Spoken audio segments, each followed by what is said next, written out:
now, coming to you live from atop the Lavender Town Radio Tower, it's the one, the only, PoGo.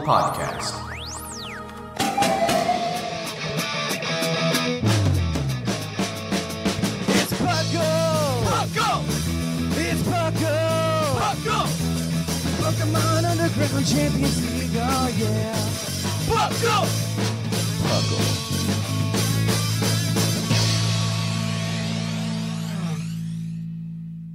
Welcome to another episode of the Puckle Podcast. I am your host, Trainer Thatch, here today with my wonderful co-host.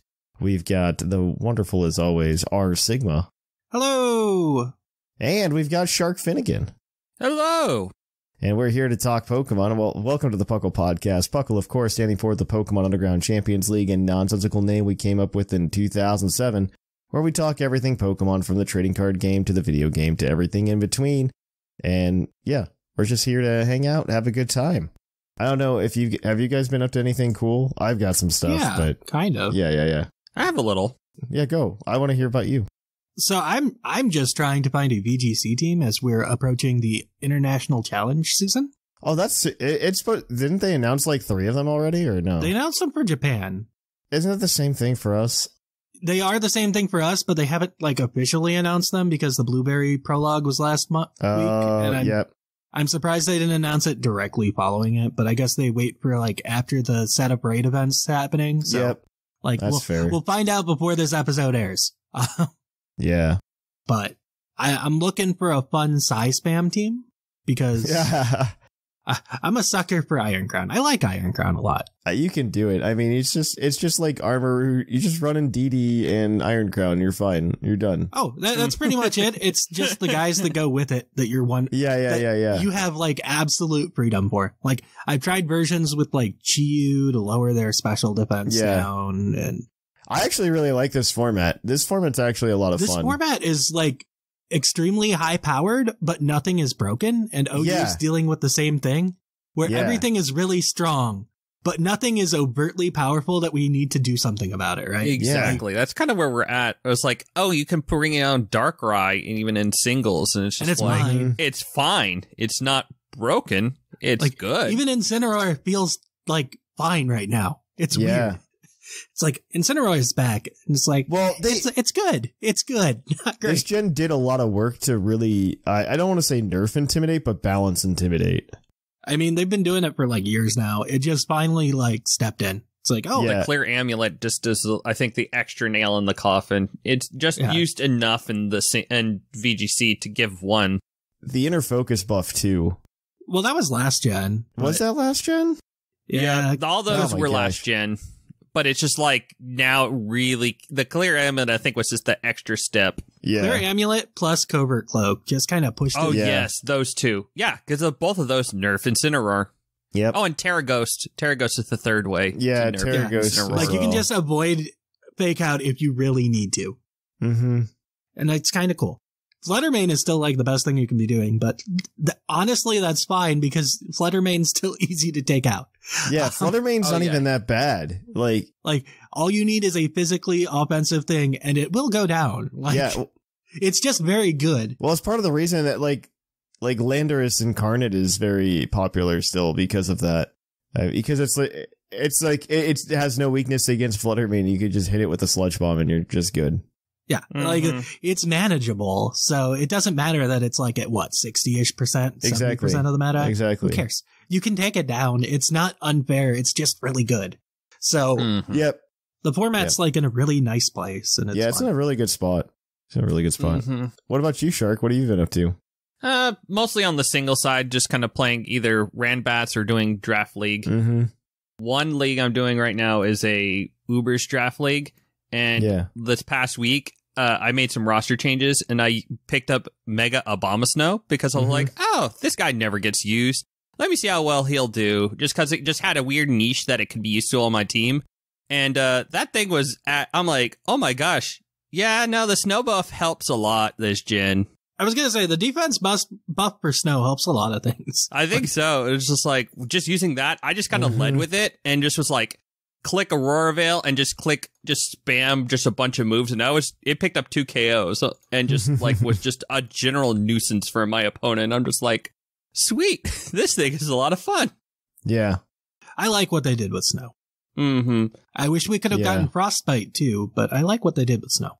Yeah. Yeah. Man, I just miss playing on cart. We got to get more cart tournaments going again. Yeah, I do have some thoughts on that. We should talk. We should talk offline. Yeah. I absolutely agree. Because I was taking a look, because something reminded me that it is about time for something, but we should do something. I want to do some more like real time tournament stuff like that.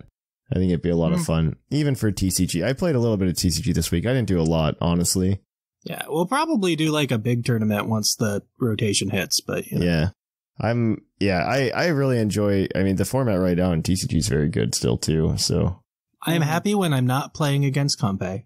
Yeah, I'm very excited for rotation. I think rotation's going to be great.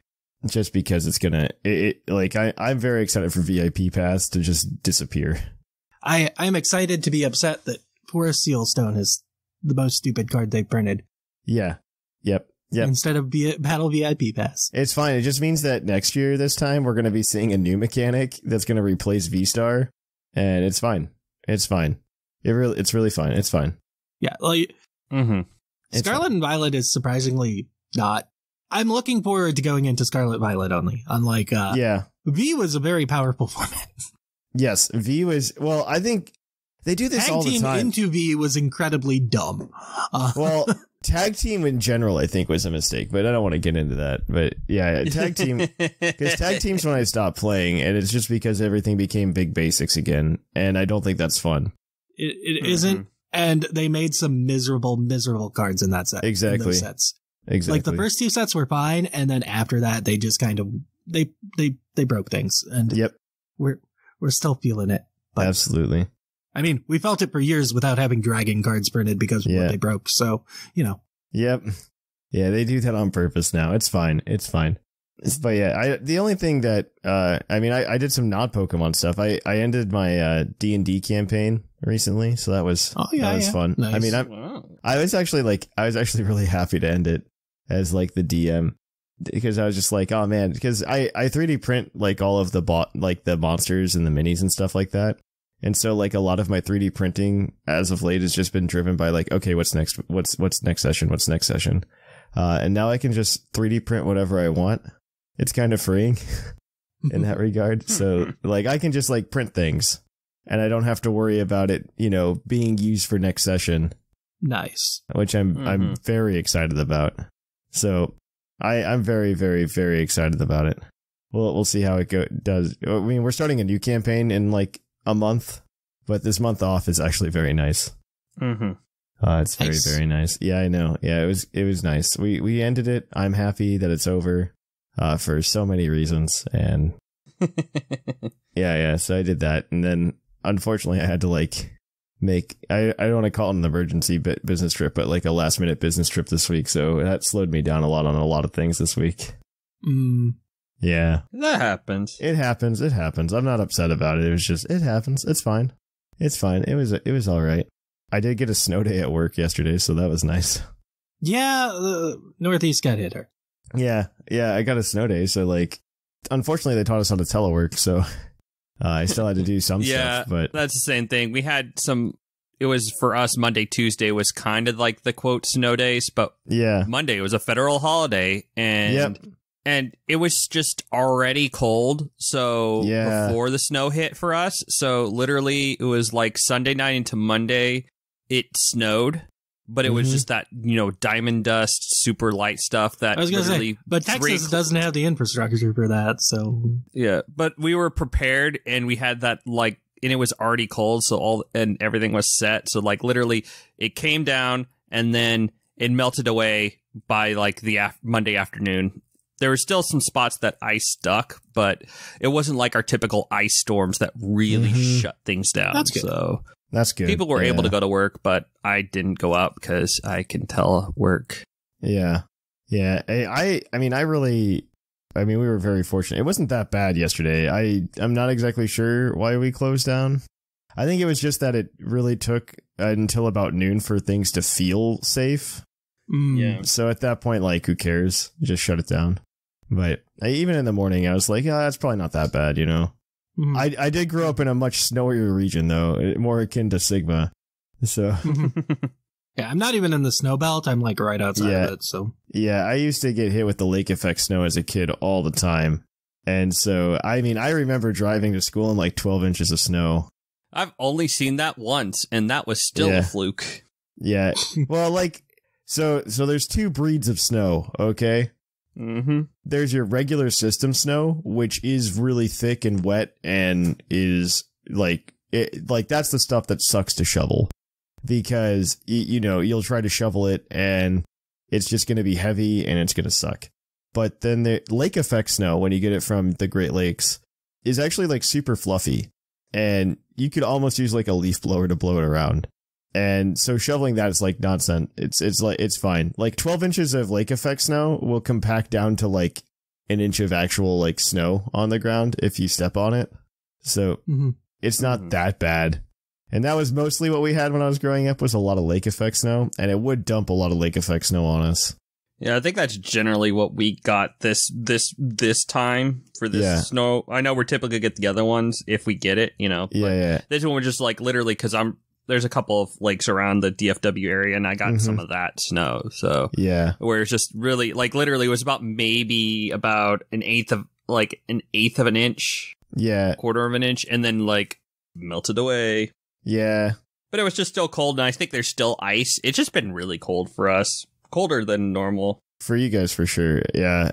But we just not like the rain. We didn't get the rain that really, like, screws us over, like the snow that hit us a couple years back. Yeah, I think today it's cold, but it's supposed to warm up in, like, the next day or two over here. I think it's supposed to be the 40s next week, so... Yeah, isn't that nightmarish? Like, and last week it was, like, 0 with negative wind chill. I mean, so. I do also hate January, but like I also get concerned about what the weather is outside and how high it is. I'm just concerned what February is going to bring. Yeah, this is January. What's going to happen next month? That's when we get the worst stuff typically for us. Oh man, like next week is 40s. So yeah, there's going to be like one more big one maybe for us. That's what I assume, but always is. There always is.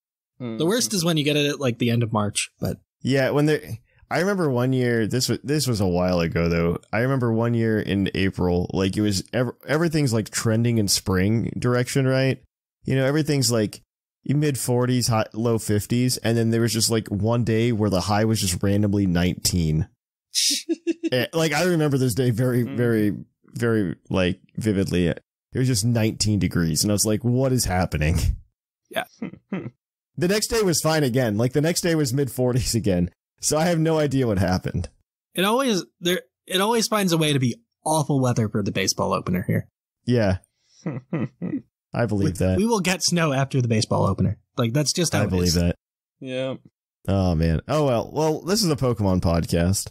So we should probably talk some Pokemon. There's some news to talk about, so we're going to kick it on over to the news.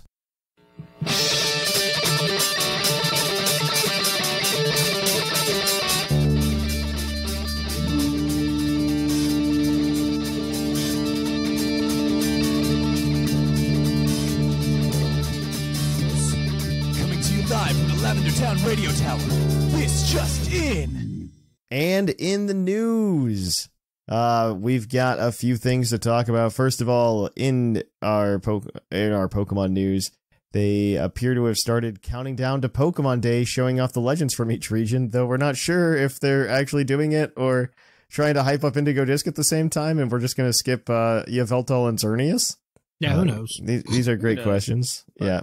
I was telling you guys before the show, like every time I think about it more and more, like the idea that something Kalos is coming, it just feels stronger and stronger to me. I just think about it because it's just like, man, isn't it super weird that Xerneas and Yveltal were just kind of left out? It is very weird. Yeah, that said, it's also weird that we don't have the genies in game. Yeah, that is true too. They are super relevant to VGC purposes. And getting a Trick Room Enamoris would be nice, you know? Legends Arceus, the paid DLC you didn't know. A little bit though. You're not entirely wrong, right? I mean, that's why they're here. Otherwise, I might not be in game. Yeah, but, Legends Arceus. I don't know. I kind of like what they did for VGC. I hear a lot of the complaints of like, oh man, I gotta play Legends Arceus to like get these Pokemon, and I kind of hear the complaints, but at the same time, I'm like, I'm a Pokemon fan. I'm gonna play the games. I don't know what to tell you, and I mean. My issue is with getting Trick Room and Amorous, because you can't. Yeah, but getting an Amorous is fine. Getting a Trick Room and Amorous is miserable. I'm not even mad about Trick Room and Amorous, only because it's not super meta relevant. Yeah, but how much of that is because nobody can get it? I don't think it has anything to do with that. Not nobody, but you know what I mean.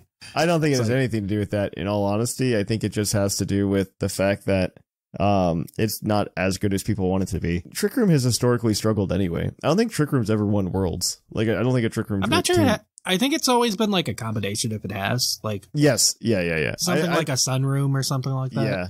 I don't think maybe Trick Room a Groudon one with a Trick Room on the team or something. But that is the only instance I could think of is Primal Groudon, potentially, back then. But yeah, either way. They're doing their countdown, so I guess get ready. I don't know if that's true or not, but get ready. I suspect something happens. I have no clue what. I'm excited to see what happens. Yeah. All right. So, in video game news, they officially announced Petrarunt like the day the show came out last week, instead of the day we recorded it. And they had a cute animation that was a retelling of Momotaro, until Ogerpon defiantly, kills all of them. And they were all murdered. To celebrate though, there's a Rotom phone case with the code Neo Rotom cover. Make sure you just go ahead and use the zeros for the O's or whatever you need to do. They black it out anyway. And then between the recording of this show and probably the release, they'll probably announce something like raids. And maybe participation prizes for the upcoming international challenges as well. So we'll see. I need to do the Blaziken. Thanks for reminding me. Oh yeah, Blaziken. Yeah, it's this weekend, right? The Blaziken. This is the last weekend of Blaziken. I still haven't done it yet. Yeah. I'm farming Blissies, so I need some XP candy. I think the Blissies are more exciting than the Blaziken. I use a lot of EXP candy. I need more. All right. Well, we're going to move on to Pokemon Go news then. I believe, Shark, you're going to talk about some of this. The next new event they have announced is the Taken Treasures event. It'll be running January 27th through February 1st. It'll add Varoom into the game, as well as some new Shadow Pokemon, including Shadow Kyogre. I heard Taken Treasures, and I assumed that we were going to get, like, the Treasures of Ruin. But maybe I'm... Not yet. Not yet. I can see them sneaking in there yet, but I've heard that they're in the game now. But. I've heard they are in the game. I believe that. I believe these things to be true. What else we got?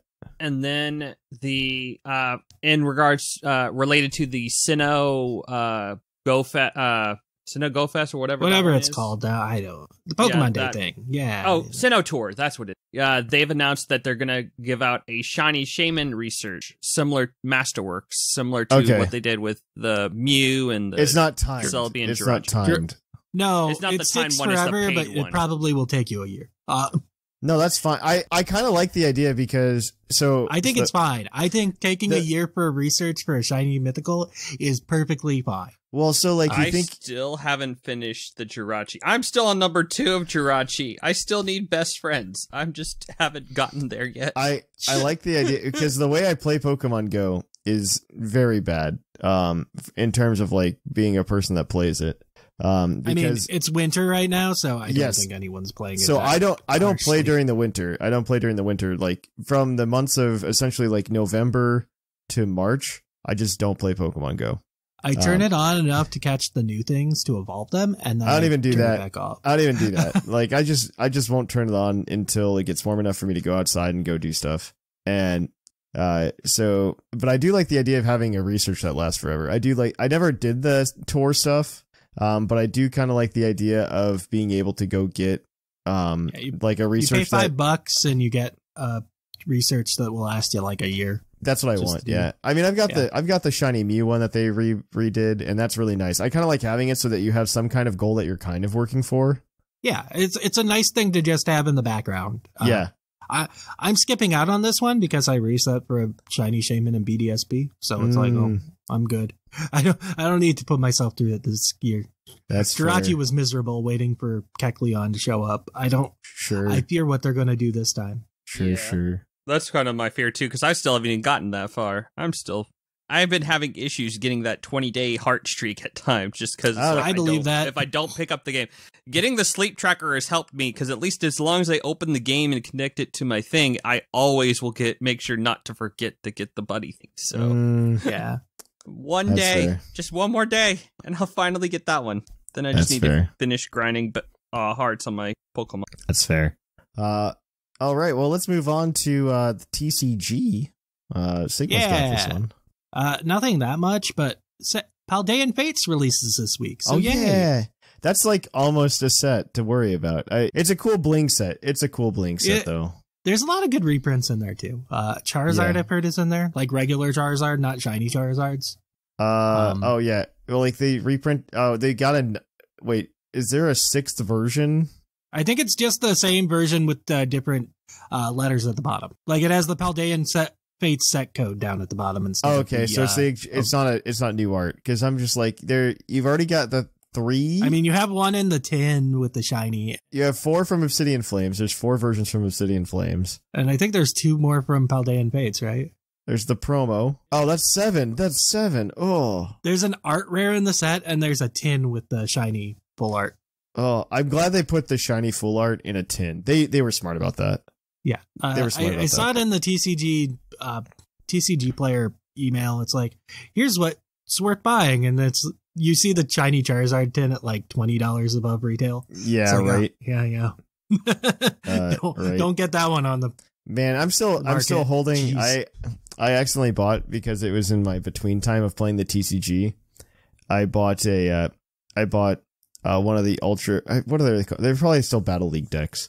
I bought the Battle League deck of like the Charizard Reshiram GX tag team. Yeah. And I still have that in box. Nice. I'm waiting. I'm holding that. I'm hoping that somebody's going to it's just going to spike one day. I'm surprised at some of the prices of like the old cards that we collected back in the day. Because like when my wife and I go collect, we collect kind of hard. Mm-hmm. And so like sometimes we'll get lucky and we'll just like, you get lucky and you get a lot of hits. And the one that we got was, remember the Mewtwo GX from a while back in one of the special sets? The one where it's like he's still like in the cloning tank. Oh, the Mew. Yeah. Yeah, you remember that one? Yeah, we pulled like 4 of those. Ooh. Oh, Jesus. And those have shot up a ton, man. Like the last time I checked, you said 140. Last time I checked, it was like 110. So cool. I told my wife I'm holding onto those until we can sell like 3 of them and buy a case. Because like I'll go to the store and just buy a case. I'll do the trade because we don't need 3 of them. It's not like they're playable. We'll have the one that we like. We'll keep one copy. Yeah, I was gonna say it wasn't like the Mewtwo one. It was just a Mewtwo. No, it was just a Mewtwo GX. Yeah. I'm holding that. That was back when art rares were like 1 card per set. Yeah. Yeah, dude, the art rares now are insane. Like I'm also really upset with how pricey some of them get. Considering there's so many, like I'm kind of okay with it just because it only hits collectors and not players. Yeah, but like I'm a little bit of a collector. I think when prices hit players, it sucks. When prices hit collectors, it's like, it's unfortunate, but also... Yeah. But you want it to have some value because you want to be able to be like, oh my gosh, I pulled this crazy thing out of it. You're not entirely like Magic the wrong. Gathering has had an issue lately where it's like their standard cards weren't worth anything. Now people are playing standard again, and it's like worth opening standard packs. But there was a time where they just didn't have value because everything was like in collector's boosters that eventually people just didn't buy. So no, art rares are honestly the best things that have happened to trading card games for like all of them that have started going that way. Like for real, like it really makes the games a little more affordable for everyone. Yeah, and then letting people get the cool things if they really want to collect it or want to bling out their decks or whatever. Yeah, yeah, they get excited about opening packs and exactly, it's great. Yeah. All right. Well, finish this off. There's like one thing I don't even know if it matters, but You should log into TCG Live if you haven't for like the last 3 months to get your Roaring Moon deck, because Roaring Moon is like good. It's okay. I good is a strong word, I feel like. I don't know. I think it's an easy deck to play. There's an annoying energy in the next set that kind of like hoses it, which sucks, but you know. The return of Lugia, here we go. Yeah, you can finish off games with your Cinchino now. Yeah. The two new decks are not very exciting because the rumor is it's just the two decks from the Masters Finals, which are Lugia and Gardevoir. Womp womp. And then we got the last A spec for the March set. It's a tool that lets you do 50 damage to EX Pokemon. Yay! I don't think it's very good. There are 3 good A specs and like Master Ball, and then like I don't know, the Cape might blind play. This one is not. Yeah. No, we'll see. I do like the I'm excited for Paldean Fates. I'm excited for that. But all right, just remind everybody, the survey's still up. 150 responses. Thatch is going to give a lecture on the history of Power Rangers on Twitch and put it on the podcast feed and everything for all of you. So we're not quite there yet, so keep going. If you haven't filled it out, the links are in the descriptions and all that nonsense. Additionally, we'll finish out here then with Puckle's Pokey opinion. Which Gen 9 Pokemon do you wish was better? A lot of them, honestly. I feel like a lot of them just kind of get lost because paradoxes are one thing, right? I we didn't have this issue in Gen 7, where it's because we had half of the strong Pokemon and one of them was Guzzlord. Well, the Ultra Beasts weren't as overpowering as Paradox, but one, there's just a ton of Paradox compared to Ultra Beasts. There's way more Paradox Pokemon, and two, the I feel like the Pokemon that were released in Gen 7 were just better, or at least fit with the meta better. Right? I would say that, yeah. I was going to say, Gen 7 wasn't super exciting, but the meta wasn't exciting, so they kind of worked. There weren't a lot of good Gen 7 Pokemon outside of the Tapu and the Ultra Beasts. No. So, you know. I mean, we're kind of the same way now, right? It's outside of Paradox Pokemon. And the Treasures of Ruin, you're not using a lot of the other ones. I mean, Armor Rouge, I think Armor Rouge and Ceruledge should have gotten a little bit more. They were very close. They were very close. They're very close to being good. My pick is the Loyal 3 in general, but Okidogi is right on the cusp. You have an anti-intimidate ability, and you still can't get there, buddy. Yeah, I know. Well, the typing's kind of poop. Kind of. It works for the most part, but now Farigiraf is everywhere because I finally found a team with an Okidogi and it's oh, there's a Farigiraf over there. What am I supposed to do to that? I can't. I had the new move that stops fake outs. Yeah. The anti-priority move. Yeah. It's I can't use it because they have a Farigiraf. Oh my gosh. I'm supposed to be able to hit the stupid Incineroar and I can't. Mm-hmm. It's dumb. I completely understand. Stupid. Anybody you think should be better, Shark? I'm trying to think because I know a lot of them would do pretty, are at least good and decent. One I can call out specifically is Veluza. Oh yeah, Veluza's not bad. I was scrolling through the lists. The other one I was thinking was Revavroom. Spideops shouldn't be better. Spideops you can't save it. No, it needs a lot. It's isn't it weaker than Charjabug? Charjabug is so bad. Mm-hmm. It's weaker than Charjabug. Charjabug. Yeah. It has potential. Stakeout with some of its sets are it could be really fun to use, but it just doesn't have give it some more HP and defenses, and it would be kind of. Mm-hmm. Yeah. All right. Well, that's going to be our new segment. We're going to kick things on over to Puckle's Poke Quiz, where we're going to quiz your co-hosts on their insane Pokemon knowledge.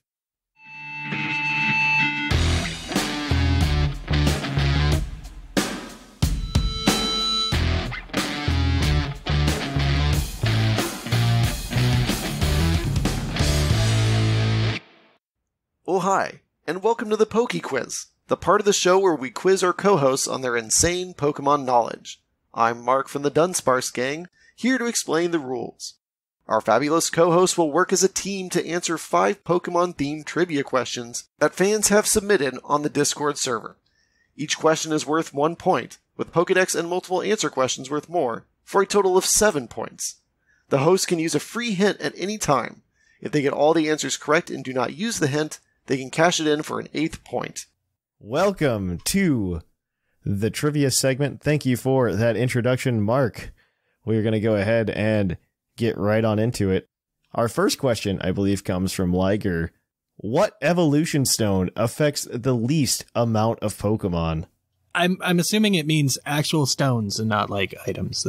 Like evolution stone, the evolution stone. Like we're not using an alloy as a stone here, right? No. Oh, okay. Yeah. Like it needs to be called this stone, right? Like it needs to have a word, then stone, right? All right. So Dawn stone. Stone. It's got to be shiny. Dawn. It's Dawn. Oh wait, it's Dawn. Dawn is the one that only works on Pokemon that have gender specific evolutions that branch, and there's 2 of them. So I wanted to make sure it wasn't the alloy. Dawn Stone / Awakening Stone, I think it's called in Japan. It's the one that's used on Gallade and it's used on Snorunt to get Frostlass. I'm trying to think what Shiny Stone does. Shiny something Stone's else on Minccino at least, so there's 3. Yeah, that's yeah. Whereas the Dawn Stone never used again. There's probably something else that uses the Shiny Stone at this point. I have no clue, but yeah, Dawn Stone never got anything added to it. So yeah, no, I think you're right because I thought it was Shiny Stone for 2 seconds, but no, you're right. Dawn Stone makes sense to me. 2 has to be the lowest number. Mm-hmm. Yep. Are you going with Dawn Stone? Dawn Stone is correct. It is only used for Curly and Snorunt. I am surprised that they haven't added anything to it past its release. Like, I understand the reasoning because you have to make, like, it should probably stick in it needs to be a gendered evolution branch. And it needs to be a branched evolution, which means that it can't be like a new Pokemon that gets it. It has to be an evolution on an old Pokemon that uses it. Right? So it's hard to add new Pokemon. Like Dusk Stone is really easy to just give to new Pokemon, right? Dawn Stone, not so much. Exactly. Yeah, exactly. Dawn Stone is only used for that. Dusk and Shiny are both next with only 4 each. Shiny Stone, the ones you are remembering as Togetic to Togekiss. You also have Cinccino, you mentioned. Florges uses it. And who's the other one? Oh my gosh, there were 2 in Gen 4. Isn't it Roselia? Roserade, yeah. Roserade, yep. You are correct. But yeah, there you go. That's 1 for 1. Your next question, I'm actually going to steal it from the same pile, is going to be from Wyatt, because I have the 2 of you, and I feel like I'll be able to do that. In Pokemon Go, there's only one Pokemon that always looks in the same direction. Nosepass. Who's that Pokemon? It's Nosepass. Yeah. Yeah, because it's always pointing north. Nosepass is correct. It always faces north, even after you stop the encounter. It does it in PLA too, I think. Yeah. It always points to... Actually, I think it always points towards Mount Coronet, but same idea. Yeah, and it also does north in whatchamacallit? Scarlet Violet. Steel Mask. Actually got to point north there too, which is fun. That is cute. All right, well, you guys are 2 for 2. Your next question is your Pokedex entry question, as always. This one is from Fiamon. Its Pokemon White entry reads, its body is as hard as bedrock. By venting pressurized gas, it can launch itself like a rocket. Who's that Pokemon? Actually, I after I read that, I'm like, I know who this is. I think I know who this is.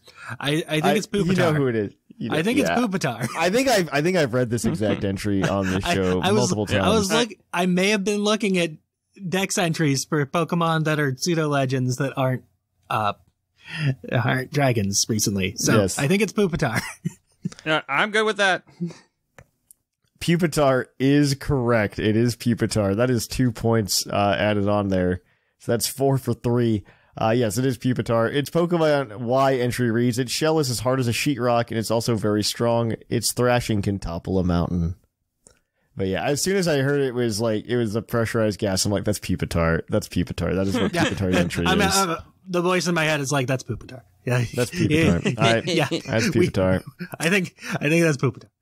At first, I was thinking maybe it was like a Gigalith line, and then the gases, it's like it's Pupitar. Yeah. All right, well, you guys are 4 for 3. Your next question is your multiple answer question. You can get up to 2 points here. Let's see. We're going to go ahead and we're going to ask you this question from Umbreon 1080. There are 7 answers here. I am going to need you to give me 3 for a point. If you get all 7, you can pat yourselves on the back. So this is from Umbreon 1080. What color are each of these 7 stat boosting mochi? Including the binding mochi. What colors? Yes. So I think it's red. Red is attack, orange, I believe. Blue yellow, is speed. Green, blue. Reset mochi is white. I need you to lock these in, obviously, but like when you do it, you get 3 I'll strikes. lock in red to blue. Red, orange, yellow, green, blue. I'm pretty sure. No, I don't need just the color. There's a sky blue. Oh, wait. By the way. So wait. Which ones did you lock in, Shark? Red. Red is correct. That is one. Orange. Orange is not one. That is incorrect. Oh, it's not? Yep. Okay, then I think yellow, I know green blue is are. one. Like there's a sky blue. Yellow and green are. Those are that's 3, so that's 1 point. The red one is called the muscle mochi. The yellow one is called the clever mochi. The green one is called the swift mochi. And then what did you say, Sigma? The blank mochi is white. That is correct. That is 4. And then I think there is a regular blue and a sky blue, as you were saying. Yeah, I know there's a sky blue one. I believe there's a sky blue, but it does not rate. It's not a stat boosting mochi, according to the list I have in front of me. It should be the speed wrong. one. Let me double check. Let me double check for you here, to make sure that the trivia is given to me correctly. Oh, there is a black. Is there a black? I think there is a black mochi. I think there is a black. I don't remember what that I one think is. There is no sky blue mochi. The blue mochi that you are talking about is that is your second strike. The blue mochi you're talking about is just the health mochi. So there's just one blue mochi. Did you say blue mochi then? I guess you guys didn't lock that in, but I'll give that one to you. Yeah, so blue. That's 5. There should be at least a blue mochi. There is a blue mochi. It is a sky blue color in the sprite. So maybe that's confusing to you, but okay. There are 2 more mochi for you to choose from to be able to lock in and get all the points. So we've got red, yellow, green, blue, white. Yep. There are 2 more. I think there was purple and black would be the last 2 I can think of. Try black first, I guess. I don't know. Doesn't really matter, does it? Because it doesn't matter. You just have to pick which one or pick one. I mean, they both could be correct too. You don't know.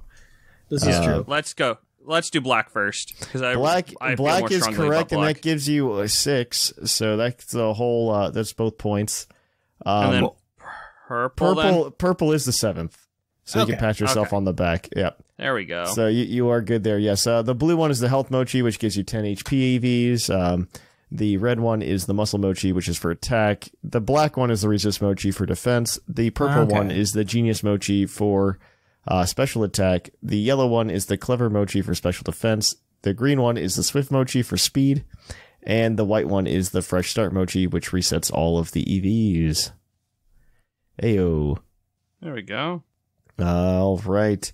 And so that is that. I mean, you guys are doing pretty well. You guys, that's another 2. So you're at 6 for 4. Your next question is your base stat question as always. And if you get this right without the hint, you can of course get the bonus point.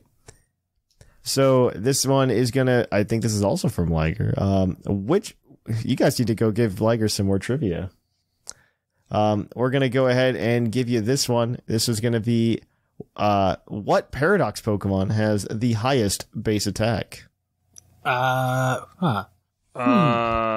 So my first thought is jump to Koraidon. I don't believe Koraidon and Miraidon are in this list, but I could be wrong. Oh, okay. Yeah, because they're one of those like an Ultra Beast. Like you could say that the like Solgaleo, Luna. Legends are Ultra Beasts. Yes. I blame like, Pokedoku cover, for this, but they aren't. yes. You know. Mm-hmm. I blame the Pokedokus. Yeah, which comes from Bulbapedia, so blame Bulbapedia. Trying to think. What? The winged serpent. So Iron Thorns might be up there. I feel like it's Iron Hand. It's like Iron Hands is like all HP. It has good attack too. Don't get me wrong, but it's like all HP. A lot of HP. That's my concern. Either Iron Hands, Great Tusk. Great Tusk was one I was thinking. Or Roaring Moon. I think it's those. Those are the three. Roaring Moon's probably up there too. So trying to think. Tusk is 131. I was gonna say I know Tusk is like relatively balanced between like physical defense as well as attack. Just trying to remember what. And HP, I think, kind of ish. Yeah, it's like it has the same attack, attack defense, and special defense, and I'm pretty sure Tusk is 131. Mm-hmm. So Iron Hands, I know it has a ton of HP. Like I know HP is its like huge stat. I know attack is probably its second stat.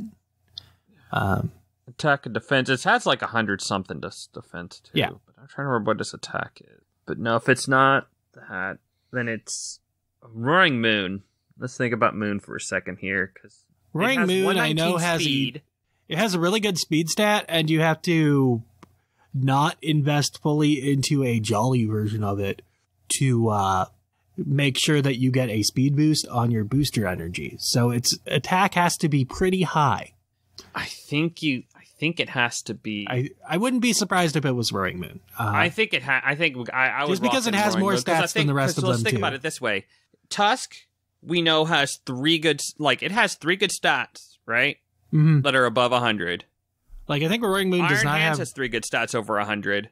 I'm 90% sure that Roaring Moon has 119 speed and like 100 something SPDEF. Yeah, but I'm pretty sure it has an extra 20 points by a lot. Yeah. So, like I said, I know you have to drop like 60 or 70 points, where you have to go like 60 or 70 EVs, so you can get a speed boost on a jolly version where you're. So it's got to be just high, like Cortana. Right? So yeah, I say Roaring Moon. I'm okay with this. Watch it be Brute Bonnet. 140. Watch it be Brute Bonnet. Roaring Moon is unfortunately incorrect. That is a 139. The first place is Iron Hands with 140. Wow, 1 point. Oh, Crydon is on this list. Crydon is at 135. Okay. Tied with Slitherwing at 135, and then Iron Thorns follows that up at 134. Wow, speaking of power creep, jeez, that's a lot of things over 130. You're right. Right. But that's a lot. That does give you guys 6 points today. You guys do have 6 points today. I'm content with this. I mean, you're still in the running, so it makes my life easier to tell everybody who's in what the placements are by you guys getting 6 this week. So, is everyone tied? No. Oh. You're tied with Shark. Okay. There's only 4 I'm pretty sure we reset the ladder. You reset the ladder, so there's only like 4 people on it. You reset it a few weeks ago, yeah. So in our race to 40, in first place, we have Whimsicott and Seth Vilo tied with 8. In third place, we've got Jushiro and Claude 9 tied in third place with 7. And tied in fifth place, we've got R Sigma and Sharkfinnigan with 6. Everybody else has yet to get on the board. Tune in next week for more Poke Quiz, and we will hang out. Until then, guys, we're going to kick it on over to our topic. The time for Puckle's UUTC, or Ultimate Underground Tournament of Champions, is upon us once again. Join us for some exciting Smogon OU action played on Pokemon Showdown. Whether you're a veteran player or just starting out, all players are welcome to join us. Sign-ups are available on our Discord at pucklediscord.com and will be open through February 3rd. If you're someone looking for VGC or TCG events, we'll have some more news for you in March. Catch you on the flip-flop. Welcome to our topic. Our topic today is top 5 and bottom 5 dragon types. This is the last type episode, actually. Dun-dun-dun. People are just like, oh man, what are you going to do after this? Don't worry, guys. We've got plans. These aren't going away. We're going to have the top 1 and bottom 1 stellar type Pokemon next time. Number 1, Terapagos. I don't know. Like, we started before Gen 9. We started doing this before Gen 9 too. So I feel like we could just go back and like update some of those lists. This is true. Yeah, they're still, we did it, I know, once before with Gen 9 dropping, kind of like, oh, this is what we might put back in there, but... They happened, like, right in the middle, so... Yeah, it did happen right in the middle. Either way, we can go ahead and we can... still got some new guys that... We've got new ideas for new categories that aren't just types, so definitely sit in for that. But we do have dragon types today, so if you're new to the show and you don't know how our top 5, bottom 5 episodes work, we're going to go around in the circle, we're going to propose somebody for the top, and we're going to propose somebody from the bottom, and we're going to, more or less get to a consensus where we all agree they end up on one list or the other. Today, I think today, honestly, we're not going to have a lot of arguments about the top 5. I think we're going to just have more arguments about the bottom 5. The arguments on the top 5 might be like, I think this thing is slightly better than this thing that deserves to be in. I think bottom 5 is going to be hard. There might be more contention on getting people in. I think there's more arguments of what goes in. There are a lot of good dragons. Finding bad dragons... most of the dragons are pretty good. Yeah. Finding bad dragons is a little more difficult. Well, they don't have to be bad. Okay, the bottom 5 doesn't have to be bad Pokemon per se, right? Like, it's just like the worst versions. I mean, yes, when you're in dragons and you're lucky enough to be like, it's just a less good dragon. Yeah, exactly. The dragon types are just generally overall design-wise, play style-wise, lore-wise, all the kind of characteristics, all of them are like at least above average. Yes. It's just some you just might be like, might just have one thing a little off, and we can maybe push those. There's a few I can think of, but we'll see once we get started here. Well, I want to get started. I'm going to nominate for the top first. I have a top and a bottom that I think we are just not going to have to fight about any of them. Okay. Top 5, I think Dragonite belongs there. Its name is Dragon. 100%. It is iconic. It is the OG. It is the OG dragon. It remains relevant. Yeah, somehow it just keeps coming back. It never gets any boosts, and yet it stays relevant. It's like, Do you get a Mega? No. But are you good? Yeah, I'm good. I will say, this is one I could see once we start listing off more dragons. I could make an argument this slips out of the top 5. No, not Dragonite. I'm not going to argue with it right now.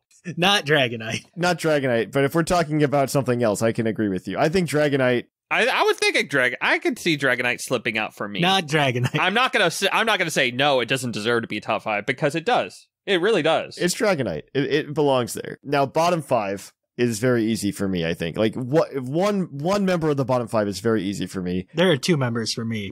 Because I think this one was incredibly disappointing upon release, and that is Cyclizar. Oh, yeah. Interesting. I do not, okay, we can talk about Shed-Tail, and that's fine, but that's like its saving grace. That's like the one thing it's got, is Shed-Tail. I think Cyclizar is kind of disappointing. Do you think it should have been a legendary? I don't know that they kind of just they didn't give us really any lore as to what's going on with this Koraidon-Miraidon situation, right? And Cyclizar. I was surprised they didn't give us that, but yeah. Yeah, Heath goes down with the Cyclizar, and there's no the Cyclizar turned into Koraidon or anything. I expected that to be the story. That's what I expected as well. I'm gonna be honest. That's where I was expecting the story to go. I expected the Koraidon or the Miraidon to have been Heath's Cyclizar, like our Koraidon or Miraidon, and then the second one to have been like the Professor's or something like that. Yeah, something like that. It's just very disappointing that it just didn't materialize into anything. I'm also a little disappointed that we can't change mounts to some extent either into Cyclizar and ride it. There was a point in the game before you got your ride Pokemon and you were riding on a Cyclizar for a little bit or something like that. You know in X and Y where you get that little Skidoo section where you can ride Skidoo? Actually, question, is there any model for riding around on a Cyclizar in-game? I think NPCs do it. There are bike stop. I've never seen NPCs do it. They imply to do it. I think they don't ride it. They sit on it. Yeah, they sit on it. And it's usually right at the town. I think that's true. By whatchamacallit? Okay. The Larry's town. Yeah, I know what you're talking about. There's those bike rest stops, and there's at least a couple NPCs sitting on them there. Yeah, I see the bike rest stops all the time. I just wasn't sure if there was actually like a model for the Cyclizar. I don't know the full running animation of a person riding a Cyclizar exists, but I know at least that sitting on it is. Like, wild Cyclizar kind of just look like they're running without somebody riding it. So I can't imagine it's that much different. But I'm just used to like the giant Koraidon. Like, curious on what it would look like. Yeah, I don't know. But I think Cyclizar's in the bottom. I do not think it's exciting. It does not spark joy. I think it's for me, I just like compared to other dragon types that we have for contenders, I think Cyclizar is one of the most forgettable dragon types that we have. That's probably true. It's one that I had in kind of circled around my bottom 10. I don't know if it's gonna for sure. I think I could push it out with some of the other suggestions, but I'm not opposed to it being down in the bottom for now. We can do that in the honorable mentions round. Yeah, like when we're like, hey, is there anything we want to nominate instead of this thing? Now that we have this list, is there anything that we can bump? Okay, so I'm putting Cyclizar there because yeah, we could definitely put it there, and I think once we get a couple more in there, we can see if Cyclizar deserves to stay there. But I'm not going to fight you on putting it down there for now because, yeah, it's not exciting. It does. Like, again, you're right. It doesn't spark joy. It's just kind of fine. It's one of those fine ones where it's like, I'm not opposed to it being down there, but yeah, it's just fine. It's just fine. I don't know what to tell you other than it's disappointing and I wish it was better.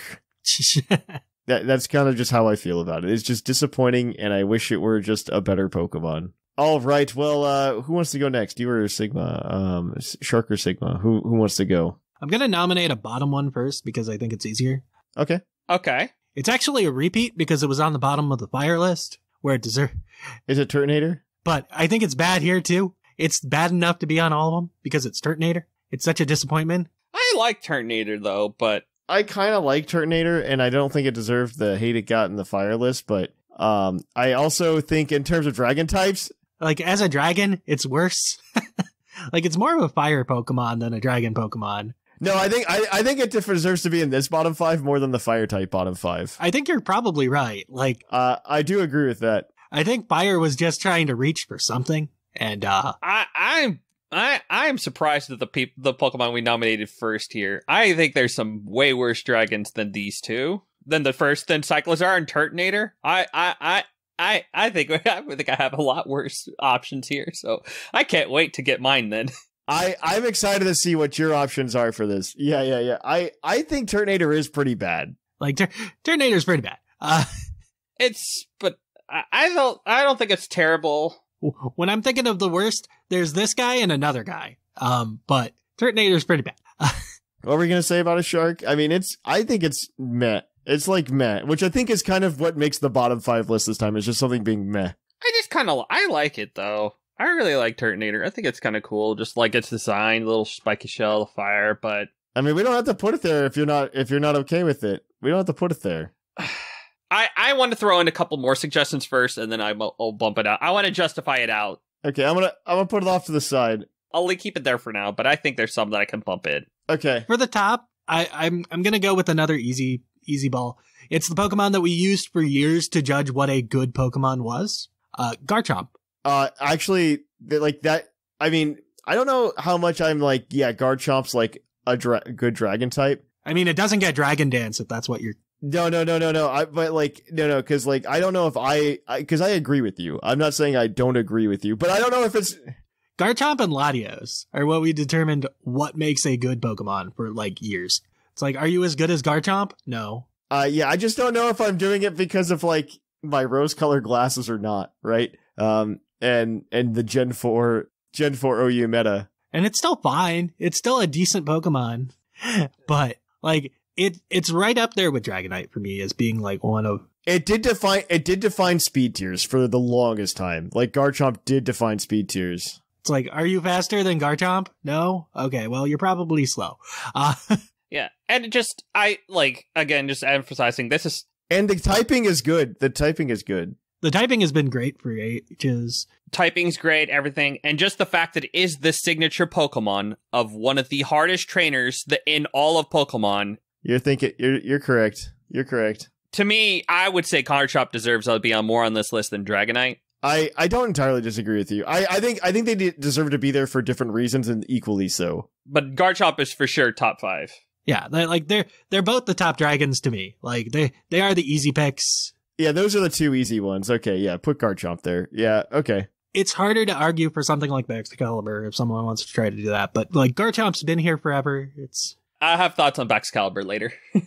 You know what? It is your turn. It is your turn, Shark. Let's see. You know what? I'll throw it up there now. There's another Pokemon I think is an easy one later. Okay. To me, when you look at dragon types, I think of like what, in just pop culture, everything, just kind of what do you think about a dragon? What does it look like? What defines dragons? And I think Baxcalibur is one of the Pokemon I think that captures that. It is basically our like Godzilla. It is just a dinosaur looking thing. I like its design a whole lot. It is one of the best designs, I think, in this new gen. And I think it's just a really cool dragon. It's got good stats, good move pulls, good. I think it's a really good dragon type. We're talking about Baxcalibur? Baxcalibur for top 5. I'm average on Baxcalibur. I'm like big. Yeah, I kind of feel the same way. Actually, yeah. Big mid energy. Big mid energy on Baxcalibur. I appreciate they like came up with like a dragon ice type for this, but like I like that it's good. I think we can beat Baxcalibur. I think we can beat it. And just design wise, it's Godzilla. It deserves to be on this list. Yeah, but so is T-Tar. T-Tar did it first. Yeah, but that's not a dragon. I love how it glaive rushes. Godzilla is a more dinosaur dragon thing. And Baxcalibur, I think, better captures that. Yeah, but T-Tar's a better dragon than Baxcalibur. I feel the way about Baxcalibur being on this top list as you did about our 2 choices being on the bottom list.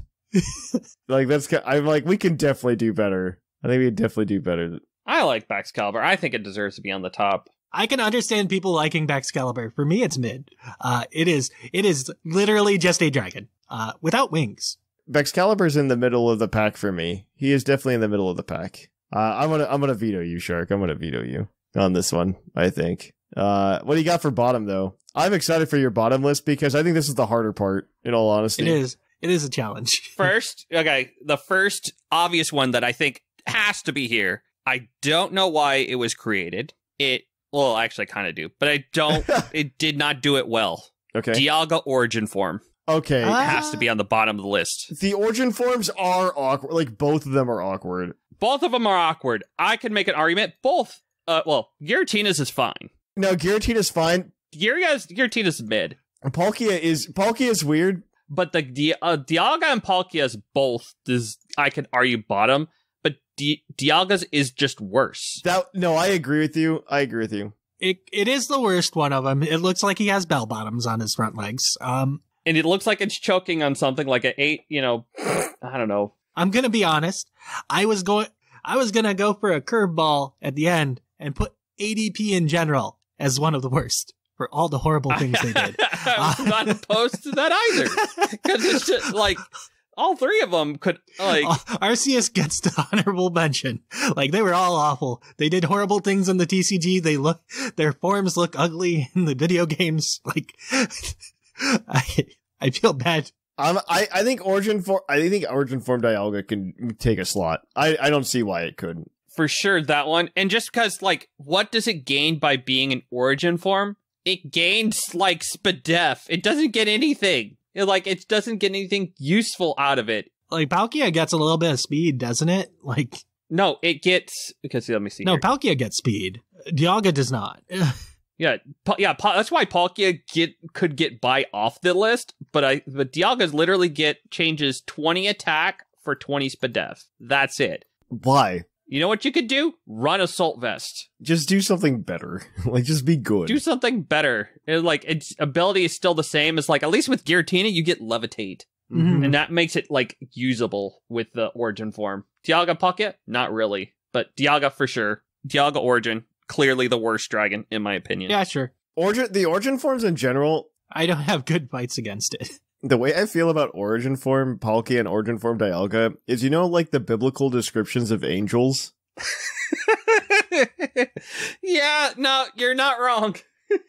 Like, that's how I feel about them. I'm just like, I'm like, these guys are gods, and this is just like their true form. And I'm like, yeah, and it's supposed to look ugly, and we're not supposed to like it. This is probably true. I assumed it was just supposed to be like this Pokemon, but it looks like Arceus. No, that's 100% because yeah, like that's what that was their design goal. If you overlay all three of them, all three the origin forms, it does kind of form Arceus if you overlay them all. And I like that. That part is the only kind of saving grace, but I don't think it's enough to save Dialga. It feels very forced, I'm not gonna lie. I mean, I'm not even sure if Giratina was supposed to be in that, like, overlaying thing. They retconned it.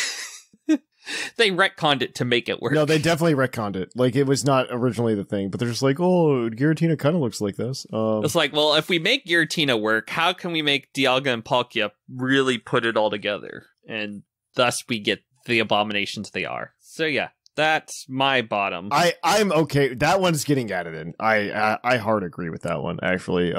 Okay, so we get to do, it's back to me. We're back in the circle. And I have somehow, it's because I clicked on Bulbapedia for other things while I was looking at the list. All right, so I get another top and another bottom. So in the top, I mean, this is kind of hard now because, like, I think they're all kind of fun from here. But I kind of want to do something newer than, Gen 1, Gen 4, and step outside my comfort zone. I tried. You did. That's fair. I kind of want to go for Walking Wake. I think Walking Wake is the coolest of the three. I mean, you can disagree. I disagree. I think a water Pokemon that plays well in Sun is amazingly fun. It was one that was on like the short list for me for nominating for top as well. Mm-hmm. Just because it's very unique to have a water Pokemon that wants to play in the sun. Like, they gave it all the tools for it. I hate that it's a mythical Pokemon, kind of ish, but illegal. It's weird. I don't like it. I don't like its design overall. Like, I like what it, I see what it's trying to do, but I don't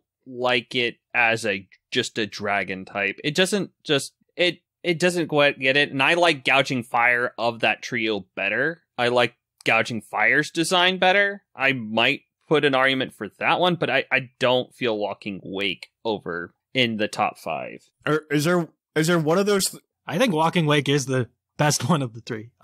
Which one do you like the best out of that 3, or would you just not even put any of those? I like Gouging Fire of the 3 personally, because like I could go Raging Bolt. I think it plays really fun. Raging Bolt's fine. Like, I prefer Walking Wake. Walking Wake is doing more cool things, but like Raging Bolt, I'd be okay with. I don't like Gouging Fire. I would put Walking Wake over Bolt, but I like Gouging Fire over the 3. Because Gouging Fire feels like the weakest to me of the 3. Our lists are like flipped. I think its design hits better to me. Do you? I think it. I like the Raptor. I like Raptor Suicune. I like the surprise when we saw it for the first time, and it's like, wow, like it hit you. Whereas Gouging Fire didn't do that. I want one of these 3 on here, and I don't care which one. If we can agree on one of them, I think we should do it. Like Walking Wake and Raging Bolt both were like, wow, they went there. Gouging Fire's like, okay, it's there. It did nothing for me when I saw it for the first time, whereas Walking Wake's reveal, Raging Bolt's reveal, both great. How about like a compromise and we just give them all one slot together as like that trio? I'm kind of okay with that. Yeah. I'm fine with them for now. The Paradox, for now, I like, because they all have different unique qualities and everything. I might get some other Pokemon in there, but we'll see. We'll see. For now, we can put them all in there. I'm okay with that. If we can beat them, I'm okay with it. But I wanted something a little bit new because I feel like they're doing a good job with Dragon types still. I definitely don't hate these, but it's just like I think there's a few more I would rather put in the top 5. They're like top 10, like top 10-ish. Sure. So in top again, I would like to nominate Zygarde because I think it was the coolest of Gen 6. Oh, you're doing 2 tops? Oh wait, I'm on top. I need a bottom. My God, I'm so sorry, guys. I was up until 2 last night. I don't know what's going on. We could put a Zygarde in the bottom if you like. I was going with the bottom for Zygarde too. Zygarde dog? Are we talking about Zygarde dog? Zygarde complete for me. Like, it's such a disappointment. I was going to offer Cell. I was going to throw out the stupid little Cell form that we had to go find around Alola first, then Dog. I think Zygarde's complete form looks really cool. Its stats don't back it up. Like, why does it get 1,000,000 HP? Like, what? Okay, well, we can't agree on... So, for bottom, I really want to nominate Altaria, like regular Altaria. I think it's kind of disappointing. Okay, I actually had this, but I wasn't sure people would go for it. I'm kind of okay with it. I'm kind of disappointed by it. It's kind of disappointing. I mean, I think it needs to exist because to be great, you need to have things to compare against that aren't great. No, I like having my Dragonite, which is like a refined dragon type. But then I also like having like my normal everyday dragon types. You know what I mean? I'm just laughing because this feels like revenge for not being on the flying episode where Altaria was not in the top 5 somehow. Yeah, I don't get me started. We have to redo this flying episode, okay? Like this flying episode was a travesty. Altaria's on the bottom. Yeah, I'm good with Altaria bottom. I won't fight you on that one. I'm good with it because I legit had it. It's just like the least looking dragon to me. I can't really fight against it. I'm just laughing at it. Yeah. It's like I don't have any strong beliefs towards Altaria or not. Like I don't care about it. I just find it funny. I'm good with you going down here. I think you're cute, but it's just again not what I'm looking for. I mean, again, it doesn't mean you're a bad Pokemon. It just means you're not a good dragon type, right? Like I could see it popping out once I put a couple more, once we get a few more in here, but yeah. I used to really enjoy Mega Altaria for a team. Like it was really fun.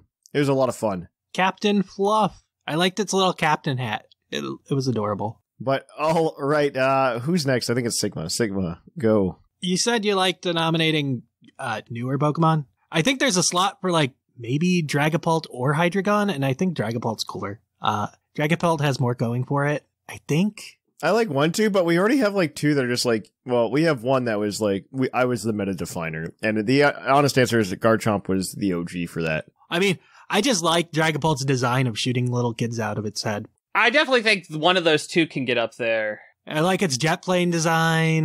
Like, it has a lot going for it. I don't know. Do you guys remember the Smogon page for Hydreigon in Gen 5? That was my favorite. It was my favorite. Well, they would have like on the Smogon pages, they would have like the counters and the checks for the Pokemon to help you build your team. In this section for counters and checks for Dragapult, because they never banned it. Or Hydreigon, you mean? Yeah. Or Hydreigon, not Garchomp. For Hydreigon.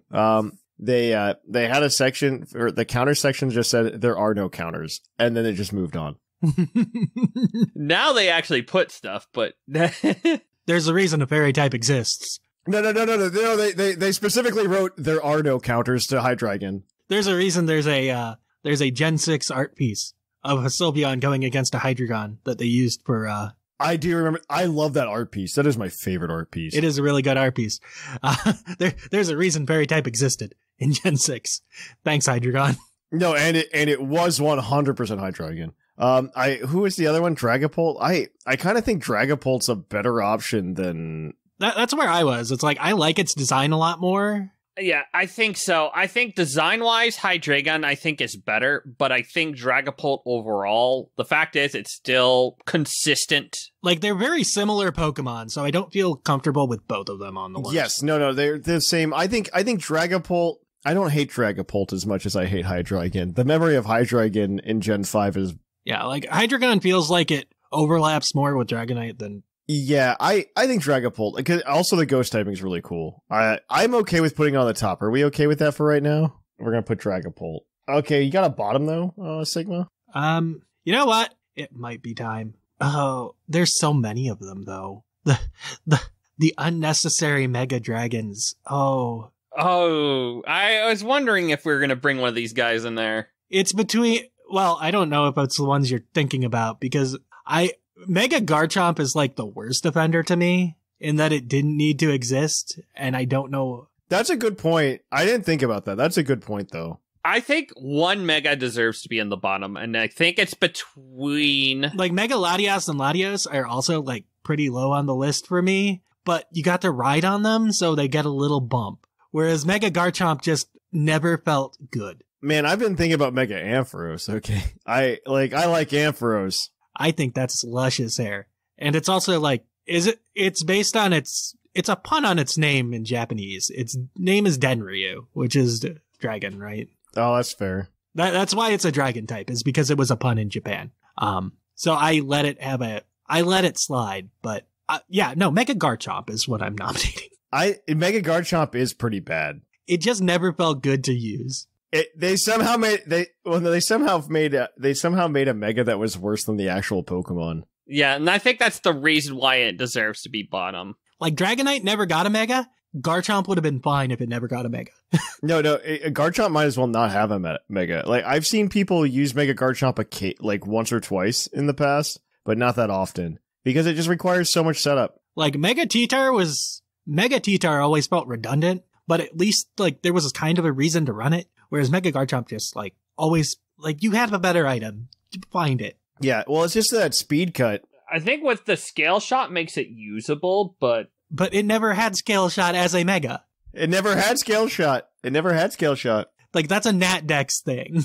Never got to use it both, not unless you're playing Nat Dex. Yeah, that's a Nat Dex thing. That doesn't count. That's not real Pokemon. Okay, that's your made up format. Yeah, I was like, that's the only time where it's like kind of usable, but then again, it's just like, yeah. When we make up rules for it, it works out okay. It's like, okay. Exactly. I'm okay with this. I didn't think about how useless Mega Garchomp was, but let's do it. It's like, I could argue any of the others, but I think Mega Garchomp is probably, though. Like I said, Latios and Latios are pretty bad, but I liked riding on them at least. I am Ampharos and Sceptile, kinda. You can make some arguments to be bottom, but I like Mega. I used Mega Sceptile in draft, so I like him. But so for our bottom 5, we've kind of closed that out now, with the exception Turtonator's kind of like a soft yes.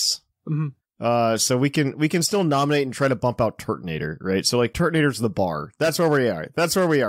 Yeah, I think there's still a few. I have one that I think is a big offender that deserves to be on here too. So we'll see. There's one I wouldn't be surprised that gets nominated that I'd be willing to back as well. So. Yeah, like Turtonator's the bar right now. Like, that's the bar, and we still have an opening on top 5. And Paradox Cats are kind of the bar right now too. The thing is, we all like a Paradox Cat, just not the same one. We all like a different one. Not the same one. It's like we all agree that one of them's good. We just don't. We just can't agree on which one. All right. So, let's go ahead then. And I have a top 5 spot that I would like to petition. I give it's kind of similar to Polt Hydreigon. I think one of these two deserves to be there, because to me, they're just the ones that, again, look like true dragons the way you want them. Salamence or Roaring Moon. One of them I think deserves to be in the top 5. I'm good with either. I have a bias towards Roaring Moon because I think it's more badass looking. You're not entirely wrong. That's not untrue. That's not untrue. But Salamence is still just like, again, it's a more OG. I like Salamence more than Dragonite, just because Salamence, looks, more menacing, and I like the way that it's designed a smidge more. But I'm good with either Salamence or Roaring Moon. One of them should be on the top 5. I am okay with Salamence. I would be Salamence over Roaring Moon. I think you're correct about it. The only problem I have with it is they're just like, what if we just made Mega Salamence again? But better looking. I'm okay with that, honestly. But like, what if we made Mega Salamence again, but made it like more balanced? So I kind of like Salamence over Roaring Moon. So I'm okay with putting it on there because I think it is almost as iconic, because Gen 3 kind of defined like new trends in Pokemon, and us getting, more dragon types that weren't just Kingdra and Dragonite, I think is always impressive. Mm-hmm. Mm-hmm.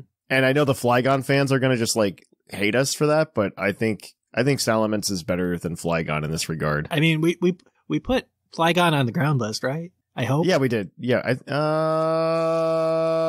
Did we? I hope so. I hope so. That deserves it. I could make a case for Flygon over the Paradox Trio, but that's just kind of. But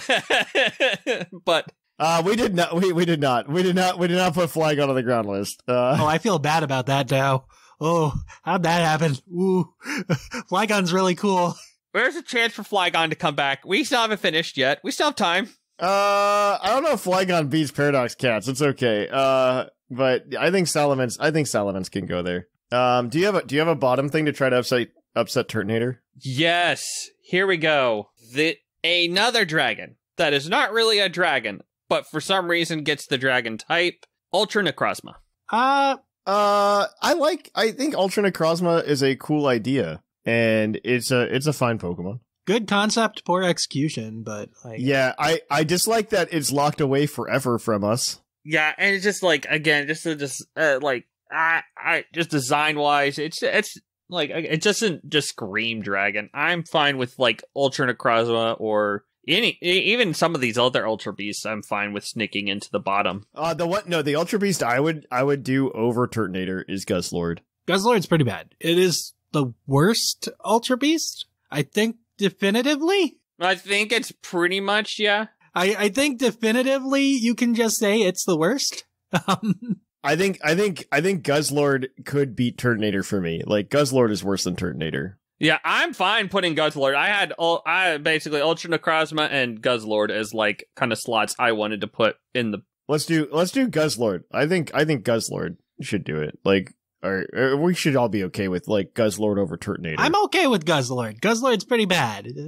It just like needs something. There's a little something to put it there. Its name is Guzzlord. Let's imagine you get a massive stat, but it was HP, but you're a dark dragon that has no speed. And just average attacking stats.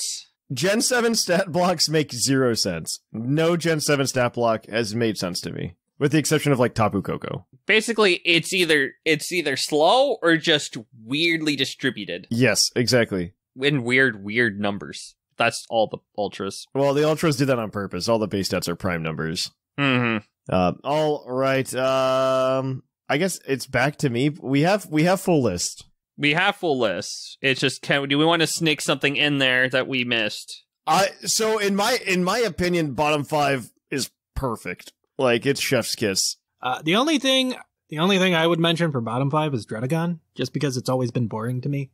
It's there. I'm not mad about it. It's mid. It has always felt like Dex filler in the same way that Basculin is, which isn't exciting. That's the only thing I'd be willing to like sneak into the list. I can make some arguments for Flapple or Artabax. So the only thing I could do to like throw out Paradox Cats, right? To upset Paradox Cats. And mostly because I'd be remiss if I didn't mention it. If we want something newer, a newer dragon type, something that's semi-interesting, I think, is Regidrago. Ah, yes. I love that the element of dragon is personified in the skull of a Charizard. I mean, I'm not against it. I think Regidrago is kind of cool. Mm-hmm. That's not a bad one there. I kind of like Hydrapple also. It's fine, yeah. I like if we want newer Pokemon as well. Of all the apples, I still like Appleton more. I think Hydrapple actually like really pushes that dragon over the top. Hydrapple. I'm still surprised it was a dragon, not a bug, but we're not allowed to evolve into bugs, so that's just how it is. No, Hydrapple literally exists because they're just like G-Max forms aren't here anymore. So here you go. Here's the thing. No, really though. Like, think about 2 of the Pokemon they gave evolutions to in this DLC were Duraludon with 2 and apples, right? That had Gigantamax forms. Gigantamax Duraludon was only good in the TCG. In the video game, it was absolute trash. Yeah, I don't even know. Yeah. Who cares about losing 2 PP? Nobody wants to lose 2 PP. I'm surprised they didn't do it to Colossal. I'm going to be honest with you, that they didn't do any. Colossal deserved better. It should have been a train. It should have been a train. Colossal should have been a train. You know, Dawnstone, my Carkol. Well, you know what? There's still a chance, actually. You know what? There's still a chance it could be trained. Because if they did it to those two, Duraludon and that, they could literally just make Carkol evolve into something else that looks like a train. And someday it probably will. I would hope. It probably will, yes. Colossal makes no sense to me. It's fine. Oh, one more Pokemon I forgot that, I mean, we're looking at the list, we really don't have, like, a legendary Pokemon. We have a bunch of pseudos. Well, that's right. Are we doing Regidrago over the Paradox Cats, or no? I mean, I would honestly put Rayquaza. Rayquaza's really cool. Actually, yeah, okay, you're not wrong. I'm kind of okay with this. If you gotta put one, like, real, true cover art. Yeah, that's fine. And Rayquaza is honestly the best of them. Like, it's the... You're not wrong. Okay, yeah, Rayquaza. I'm okay with it. That's perfectly reasonable. I have no issue with Rayquaza being in the top. Rayquaza belongs there, yeah. Like, the other one I'd be okay with is Miraidon, but... Yeah, I think Rayquaza is better than Miraidon. Yeah, I still like Koraidon over Miraidon, but I'm like, yeah. I prefer Koraidon, but I think Miraidon's going to be, like, both competitively viable and it looks cool, so... I think Dragon-type cover art legendaries is just so overdone at this point that, like, the first one just deserves it. Like, here you go. I mean, we skipped it for, like, 3 generations. Thank God. Yeah, we did have a good break. Well, to be fair, I think the break at Gen 6 happened only because of Fairy type. It's like, we need a break from Dragon Legends. And they didn't want to do Z. Rip Zygarde. Koraidon and Miraidon are actually, like, really good dragons to come back to, compared to, like, Eternatus, which was just kind of okay. Yeah, I could... I know, I did like... I like Solgaleo and Lunala, actually, like, as legendaries. I think they're pretty good. This is the next one. But... Oh, yeah, I think they were really good. Zacian... The next one we're just gonna... Next one would, for February, I want to do, like, box art legends or just legendaries in general. Goodbye, Zamazenta. We respect you. Poor thing. You tried. Dun, dun, dun. You tried. I want. Zamazenta exists because they came up with they had an idea which was Zacian, and then just phoned in the rest. I mean, did they have the idea that was Zacian, or did they just play Dark Souls and say that would make a cool Pokemon? Yes. And then they're just like, well, what do we do for its counterpart? It's like, I don't know. Well, if he's holding a sword, what about a shield? And they're just like, Shield Dog. And they're like, this is not good. And they're just like, yeah, but we gotta put it out anyway, guy. It's like, we needed something. And why don't we not give it the new body press move? Yeah, let's give it a defense boost, but not give it anything that can utilize that. Yeah, that's a conversation for next month. That's another episode. But yeah, so we do have. I'm pretty happy with these lists now. Honestly, I think so. All right, so in the top 5, for those of you at home, we've got Dragonite, Garchomp, Rayquaza, Dragapult, and Salamence. And on the bottom 5, we've got Cyclizar, Guzzlord, Origin Form Dialga, Altaria, and Mega Garchomp. Of course, you can write in next week at puclpodcast@gmail.com and let us know what you think. I'm kind of excited to see what your top 5s and bottom 5s are, and if you could do better than us. Mm-hmm. I mean, there are a lot of good nominees for top 5. There are, yeah. There really are. There's even one I just remembered that we didn't even throw in, but I'm like, it's fine. I think we're fine without Goomy. Goomy's God, but no. It's fine. I think we're good. Noivern. I expect a lot of Noiverns in the emails. Yeah. All right. Well, that's going to be it. We're going to kick it on over now to our Pokemon of the episode, guys. We will catch you on the flip-flop. Poke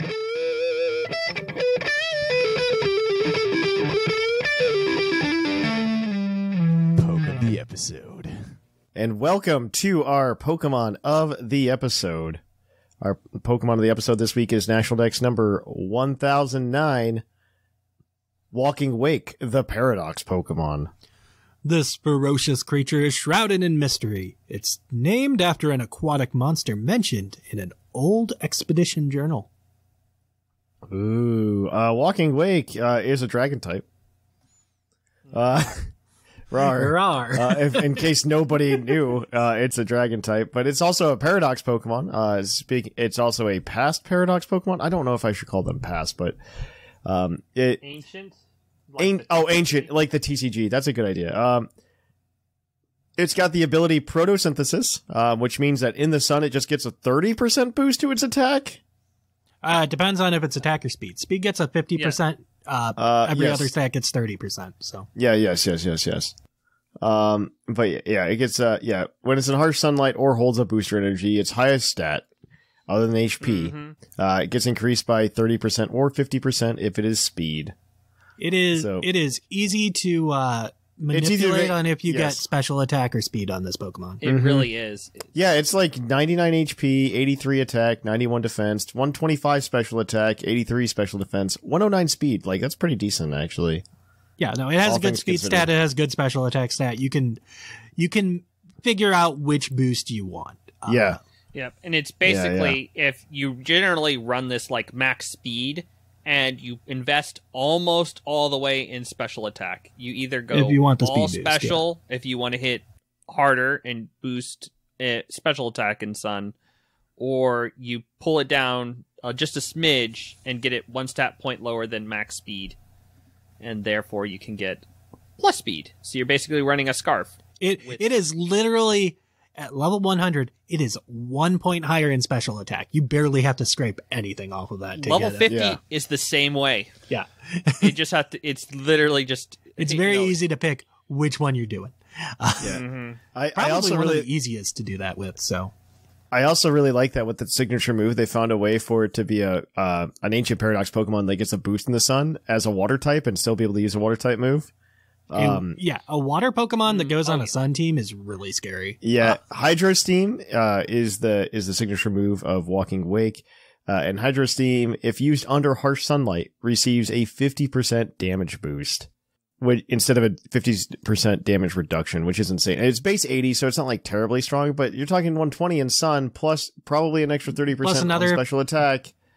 I mean, you get Stab in there too. So yeah, it's a lot. Oh, yeah. So. I wouldn't be surprised if some of these moves lose exclusivity eventually, on the Paradox Pokemon specifically. This one I could see going to Volcanion. Exactly, maybe. My thought. I think it could go to Volcanion. I wouldn't be surprised. Volcanion is where I could see that attack going. Yep. Absolutely. If it goes somewhere else, we'll see. Yeah, we'll see. Will the Paradox Pokemon go to any other game ever?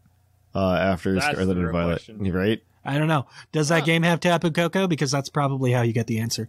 Honestly, yeah, that's kind of how this works now, isn't it? Do we get Tapu Koko or do we get the Paradox Pokemon? Yeah. Are we going to open ultra wormholes, or are we going to open time machines? I don't know. I could see a world where maybe they'll do it. Like I see a time in our future where they just kind of go screw it, and they let it happen. You know what I mean? Like Tapu Koko and the future Paradox Pokemon are these weird forces that aren't allowed to touch each other, or the world improves? I think for right now, I don't think terrestrialization is going to last forever. You and I think we mentioned this. I don't know if we mentioned it on air or not, but only because of things like, I think mechanics will prevent Pokemon from being in the same games together. I don't know that other Pokemon will be unavailable in the games. Like I do see.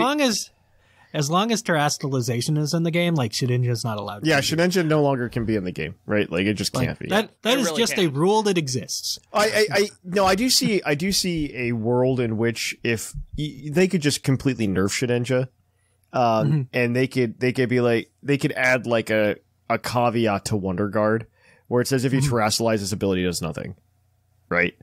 Something like that, or terrestrialization just shuts it gets off. Past, Wonder Guard. Yeah, they can easily just do a little tick like that. I think that's a very easy way around it, and probably a solution they've thought of. But that's assuming they want to keep terrestrialization too. Oh, Stellar would have to hit through. Yeah, no, make it Stellar hit through for sure. No one wants to run Stellar though. But I do believe that you could very realistically, at some point in the future, I think we will get all of the Pokemon, or all of the Pokemon will meet each other one way or the other. And I think Tapu Koko and Iron Hands will be friends one day. Because we're all like counting down for this D-Day when this happens, right? When Tapu Koko meets up with these guys. But I honestly, we're gonna see this in VGC like this time next year, because Miraidon's gonna we might see it in May. Yeah, like Miraidon's gonna be let in, and we're just gonna see it. Miraidon is going to be like one of the best Pokemon once it's allowed in, right? Like, yeah, and after we rip that Band-Aid off, there's just gonna be a point where they're like, oh, Tapu Koko and the Paradox Pokemon are all here now. Here, have an Ultra Beast at the same time, have a Carcana, and have a really good time. Like, I remember playing in a tournament that was just like trying to get a gauge of like which Pokemon, like which Ubers are like really that good, which ones aren't, and it's just like, yeah, Miraidon was just way too good to let allow. Oh yeah, Miraidon was even like slightly less of a mistake later on, but like Miraidon gets checked by its good friend Fluttermane, so it's okay. It has to terrestrialize or switch out. So. But back to Walking Wake. I don't want us to get too off topic, but perfect. Walking Wake does have a TCG card coming out in the next set, Temporal Forces, and it's actually not too bad as like an ancient Paradox Pokemon. It is a water type card, so you could run it with the Palkia V-Star. There is going to be a rotation, so you are going to miss out on whatever is an E-block, but I don't think you're going to... Well, no, Melanie doesn't matter, so we're fine. Yeah, so Raihan. I'll miss Raihan. You get to use Irida, though, so that's cool. Yeah, you do get to use Irida still. And so... it's a decent card. It seems to be playing on the same gimmick of a lot of the ancient Paradox Pokemon, where getting effects on the Pokemon really matter. So it does have an ability called Azure Surge, and damage from this Pokemon's attacks aren't affected by effects on your opponent's active Pokemon, which is fine. Great. But its attack is Catharsis Roar. That's probably going to get translated to something else. It's going to be something memey like yeah. Amp You Very Much was. Yeah. A colorless, 2 colorless and a water for 120. And if your opponent's active Pokemon is affected by a special condition, which if you have ancient booster energy on Brute Bonnet, a Brute Bonnet, you could just do, which would play very well into an ancient deck. This attack will do an additional 120 damage, which is 240, which is enough to take out any like basic EX in the game. It's 250 with the poison, so. Yeah, it is 250 with the poison. I didn't think about that. The main issue is and there's a new stadium that adds like an additional poison counter between. You could play Radiant Sneasler. The main issue with that is you're playing water energy already, so you probably should be playing Greninja. Yeah, probably. Unfortunately, you're right. like as much as your poison is fun, I think if you're a water deck, you should be playing Greninja. Or if you're a deck that can be running water energy, you should probably be playing Greninja. Yeah. It's an unfortunate piece of having Greninja in the format. Well, the cool thing about the booster energy too is it prevents you from getting the condition as well. So you could have one on the Brute Bonnet and one on the Walking Wake, and you could just not be taking damage. It's kind of fun. That gives you a nice little 60 HP boost. Yeah, this feels like a budget version of Roaring Moon, but it's probably more water toolboxy than other stuff for it. I mean, Sarada's what is it? Oh, Sada's Sada's research thing is good with it too. Yeah, like there are a lot of ancient Pokemon have a lot of good support. So ancient, and honestly, Future's going to get there too. I think Future with the new item for Ace Spec, has a lot of potential. If we don't all just run Guzma Ace Spec, it's fine. I mean, getting an attachment from the discard to all of your future Pokemon is really good. Like that is better. That is better than a Gizmo. So if you want to not play the TCG, you can still obviously play competitive Pokemon, and Walking Wake is good there as well right now. It's got a lot of things. Pretty much in most go ahead, it's Shark. allowed in. It's very good. I don't know. It basically has go ahead. 3 moves and a filler is what it does. Yeah, pretty much. Yeah. Hydro Steam is pretty much always the move of choice for water. Draco Meteor is your Dragon Stab. Then you run Flamethrower because you're in the sun. And it's a great coverage move for Steel types that try to switch in on this. Or Grass types. Or Grass types. Basically, both of those easily deal with that.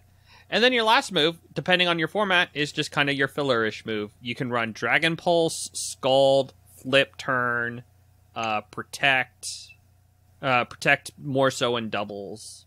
Yeah, but it's useful. Item-wise, it's usually going to be like a Life Orb, I think. Yeah. Life Orb or and Booster doubles. Energy in singles. But in VGC, is it seeing a lot of usage? I haven't paid attention, actually. It has some usage. Like, if you have a Sun team, it works out well. Analytics puts it at 9%, which is like... That's not bad, considering how spread out. That's not bad, actually. That's actually pretty decent. In terms of water types, it's third behind Urshifu and Ogerpon, I would assume, Wellspring. I think it's probably just not as used because of Ogerpon. That's kind of my feeling right now. Ogerpon and Urshifu, I think Ogerpon and Urshifu, and then also you more than like because again, if you're going to run this with a dedicated Sun team, you're gonna end up having to slot in Torkoal on most, unless you're playing Ubers and you can use Koraidon. So the thing is, I have seen teams that are running like a Whimsicott or a Tornadus with the Sunny Day. If you're not going to run Trick Room, like that's another option for you. Mm-hmm. Top teammates Fluttermane. But also Whimsicott and Tornadus for those reasons, probably, yes. Yeah. Like its top teammates are Fluttermane, Incineroar, Whimsicott, Tornadus, and Torkoal. Yeah, because I am shocked by all of this. Torkoal lends itself to a Trick Room team, whereas Walking Wake stats do not lend itself to a Trick Room team. So I think the Whimsicott and Tornadus plays are probably better. They're probably what you prefer to go for. I think so too, because it gives you that just variability of mode if you want to trigger it. Absolutely. But then you don't have to. And it lets you still use Incineroar, which is the thing, because like you lose if you run Torkoal, you don't run Incineroar, so you lose all the utility that it packs. You're absolutely correct. Is it still OU? It didn't get banned, right? Yeah, it's still OU. Oh yeah, no, it's still OU. I don't think it fell to UU. Hopefully, I hope. Nope, it's still OU as a speak. I hear Toxapex might be falling. But really? That's really. I missed that one. Oh man, I love looking at the OU. In the middle of the month, I love the Picolytics for it on for OU. Oh my gosh, top teammates, Torkoal. That makes sense. But gouging fire right underneath it, followed by every other ancient paradox Pokemon. And wow, you make a Sun team? I'm shocked. I am shocked. I am shocked that it is just a Sun team.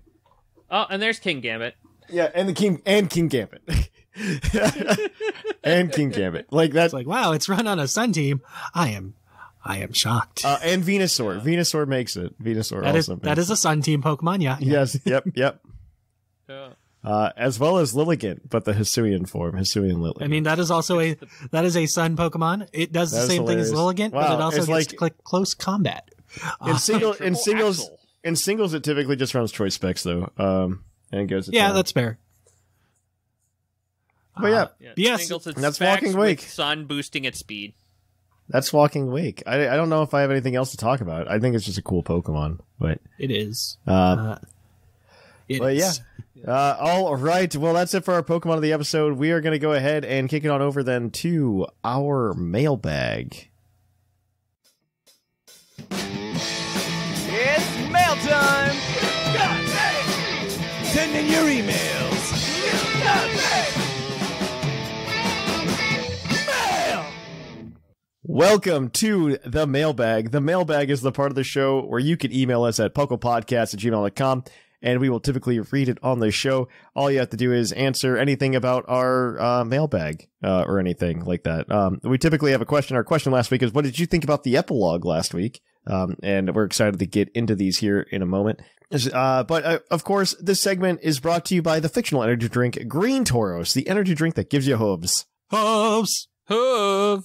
And as always, we will give out the Green Tauros badge to anybody we deem worthy. So with that said, let's jump right into it. We got 3 of them. Our first email this week is going to be from Umbreon1080. Howdy who, Puckle Crew. Umbreon 1080 here to talk about the epilogue. I love the horror movie feel to it. Even if it was a B movie that played into some goofiness, it was creepy but not enough to give children nightmares. The way the zombie townspeople turned on you and talked just to go right into a chicken dance was still unsettling. The music during those scenes even starts off eerie, but then turns into this catchy, fun song with the general vibe of something that's not right. The use of poison throughout was well done. The irony of Pecharunt being based off of a Pecha Berry is cool, since Pecha Berries heal poison. Yeah. The lore with the Loyal Tree 3 is cool and rewards you for reading the details the game gives. I just wish there was more to do with Orgopon, other than the quick interaction which can be missed in the final battle. She wasn't really a factor to the story. I love that the DLC also had like this completely different story from the main story of Scarlet and Violet, by the way, which is like the Loyal 3, and the epilogue just like hits on that even harder. I mean, that's why I wish Pecharunt wasn't a mythical. I really do. I mean, it's in the same boat as like Keldeo at this point. I know, and Keldeo shouldn't be a mythical either. I mean, it kind of got demythicalized. That's the problem. That's fair. It'll be fine. We'll catch it one day. Yeah, we'll see it in a decade. That's what being a mythical means now. They can ignore it for a decade. I mean, it depends. It depends on what this mystery, how long this mystery gift lasts. I don't think they announced like an end date for the. That means that we'll never see it again. You'll have to buy the $90 game. I'm okay, Sigma. I don't think that's a valid argument. Okay, I'll pay $90. Okay, for a Pokemon game. You will pay $90 for one Pokemon. That is what you're saying. No, I will pay $90 for a Pokemon game. People will buy the Jirachi thing for $90. No, you're buying Petrarunt for $90 because all the other Pokemon are going to be in other games later down the line. I don't know how true that is, but you might be right. Like, we haven't seen Volcanion or Marshadow for years. That is what Petrarunt is now. Except there's a reason not to give it, because you can just come back to this game and get it for $90. I'm okay with that. I'm okay. I like you say you make this sound like a bad thing. I'm really okay with that. They're going to make the turtle available again at some point. Petrarunt, less likely. Yeah, but the turtle's not going to be nearly as cool. Okay. I mean, the turtle isn't cool already. It's an anime character that we don't have an anime for. You don't get the anime got delayed too. What is this? I feel like they wanted the anime out before the DLC hit, so we could care about the turtle. I don't care about the turtle. I didn't see the anime. It didn't do anything in the story. It was useless. All right, well, keep going. I feel like it was a great conclusion for the Teal Mask and doesn't close off the rest of the generation for more stories. We got some information about Penny's family, even a tiny bit about Nimona mentioning her house staff, but nothing really of her family. There's still room to explore Arvin and the other parent. Anything is possible at this point. Well, I think I've given enough of my thoughts for now. Until next time. I just assumed the other parent was the other professor. I think so. I was just kind of hoping that we'd get, I don't know. They call it the hidden treasure of Area Zero, and this DLC had very little to do with Area Zero. Let's be completely honest. Area Zero felt very tacked on. Yeah. Another reason why I would have preferred the Mochi to be part of the actual story, but you know. Yeah, no. Like, I think everything with the Petrarunt and the Loyal 3, like in its own bubble, is fantastic. I think I don't know, like the DLC's connection to Area Zero. I think they were trying to do too much, right? With the DLC in general. If I were rating the marquee Pokemon for DLC, the turtle's at the bottom, by the way. Like, Ogerpon's at the top. Calyrex is like right under it. Urshifu's like whatever, or Cubfu Urshifu's whatever turtle. I don't care about the turtle. I'm sorry. I've enjoyed using it. I still like Turtle. It takes forever because every time you send it into battle or use it in auto battle, it has to transform before it does anything. Like, it slows the game down. Yeah, I am surprised that it does have to constantly terror shift up and down, up and down. Yeah, that's the one thing that's kind of eh. It has a special form that's kind of works like Zygarde, where it just gets a bunch of HP for the most part. It's like, there's a lot of I don't like about the turtle. Before Sigma goes on too long of a rant about Terapagos, you get to read this next one from Timmy C. Yeah, Mochi Puckle Crew. Timmy C here. I found the epilogue to be a very entertaining time. Petrarunt, being the final piece to the Legend of Momotaro story, was fantastic. Its typing is great, since the Gengar trio now have a new playmate. I wish its stats were distributed better, but I understand the 8s. It's okay. I understand the 8s. I didn't until recently, because now I didn't realize it was chains. Yeah, it looks like the chains. That's why it's 8s. And I think all the Loyal 3 also have 88 HP as their stat. They do, yeah. Which they got from it. So that makes sense. I like it. I wish it was better distributed as a Pokemon. The fact that Ogerpon roars in fury as she gets her revenge on the being that pretty much ruined her life was awesome. I'm glad I got to give her closure. I am not alone when I say that the Mochi Mochi Chicken Dance will be the new big meme for the Pokemon community. Forget doing the Hokey Pokey, do the Mochi Mochi. My favorite moment was when Kieran gets beamed in the head with one of the Mochi. Almost like Petrarunt didn't want to possess him at all. And getting our old friends to connect with our new ones was a nice package deal. Overall, very fun and worth the 1 to 2 hours of playtime. Catch you later. Keep doing what you're doing, Timmy C. I would like to note I also like that the Petra theme is a battle theme in multiplayer. So, yay. I was worried it wasn't, and it was. So, yay. Yeah. Okay, so we've got our last email today. It's going to be from Red Metal Mantis. Do Puckle Peeps dream of shiny Mareeps? No, but we have Metallic Wooloo that we dream of. Yeah. Hello, Puckle crew. I'll be honest, I haven't played the epilogue, or rather Scarlet and Violet at all. So I'm probably the most underqualified to send this email. But I do have opinions based on what I've been seeing and I've heard about from this week's show. First of all, I think Petrarunt is the best mythical we've had in a long time. From the design of being a peach pit with the shells looking like hovering shield cannons to it looks like you took Tapu Koko and combined it with Cloyster and gave it a Daft Punk makeover. You're kind of right, I guess. Kind of, yeah. I see it. I understand I understand the description and it works out, yes. I also like how it's not your cute cookie cutter cute Neopet mythical. That's a minor annoyance to the legendaries. A poisonous mind controlling alien ghost peach just fits the bill for an epilogue. I know it's not Legend Celebi material, which I think is how they should do Gen 2 remakes, but is good enough for a self-contained 5 to 6 hour story. 5 to 6 I think is generous for that epilogue, but it's about a 1. It's like 1 to 2 maybe, you know. Depending on how fast you go through the text, yeah. A few final thoughts before I wrap this up. One, I agree that Gen 5 remakes are difficult to make work in 2024 because it's the teenage years of Pokemon. It's like trying to re-record Thunder from the Boys and Girls and releasing it in this day and age. I do not get that reference, but I'm sure you're correct. And 2, now that you're about to finish the top and 5 bottom type list, which is very timely for this episode. Very good timing. Here's my idea for how to continue them. Top and bottom 5 Pokemon facial hairs. Top 5, Alolan Golem. Minexiao, Tyrantrum, Mega Alakazam, King Jellicent. Bottom 5, Probopass, Beartic, Kricketune, Celio, Conkeldurr. Probopass should be in the top 5. Poor Celio. Probopass should totally be in the top 5. I was going to say Kricketune deserves to be the top 5, but there's a couple that are... Kricketune's pretty good. I'll give you a Cricket. I hope this... But there's a couple I was looking at out of curiosity's sake when we saw this email, like... Yeah. G-Max Kingler is an interesting... Ooh, that needs to be up there, actually. Galarian Weezing, Mr. Rhyme. Mr. Rhyme should be in the bottom for being a mistake.